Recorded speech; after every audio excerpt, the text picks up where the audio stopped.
আসসালামু আলাইকুম সবাইকে। এই সে রিয়ামণি, যে রিয়ামণি নাকি কয়দিন আগে ফুল বিক্রি করত, বিনি ফুল। আজকে সে রিয়ামণি বাংলাদেশের নাকি কন্টেন্ট ক্রিয়েটার। আহা, খুব গর্ব, তাই না? আহা, বাংলাদেশের জন্য এটা খুব সুনাম, খুব খুব খুব সুনাম। আরে ভাই, আপনাদের কিছু আজাইরা মানুষের কারণে আজকে বাংলাদেশের এই পরিস্থিতি, বুঝছেন?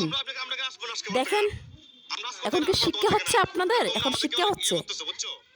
যে রিয়ামণি কয়দিন আগে রাস্তা রাস্তায় ফুল বিক্রি করতো, আজকে সেই রিয়ামণি আপনাদেরকে ইন্টারভিউ দিতেও কিন্তু রাজি হচ্ছে না, মুখ দেখে ফেলতেছে। আপনাদের লজ্জা হচ্ছে না এখন? আরো ভাইরাল করেন, আরো রিয়ামণি জাগান, আরো কত কত রিয়ামণি আছে, ওদেরকেও জাগান, জায়গায় ভাইরাল করেন। এই মেয়েটাকে বলা হচ্ছে তোমার স্কুলে ভর্তি করা দিয়ে, কিন্তু মেয়েটা স্কুলে ভর্তি হবে না।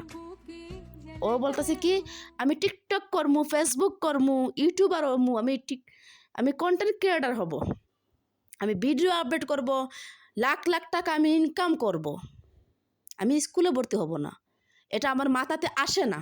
আহা হা, ওর মাথাতে এখন আসতেছে খালি টাকা আর টাকা। আরে ভাই, একটা মানুষ মজা করে সেই ভিডিওটা করছে, বিনি ফুল কিনছে, দরদাম করছে, সেটা কিন্তু আমরা সবাই প্রতিবাদ করছি, আপু তোমার ঠিক হয় নাই। কিন্তু এখন যেন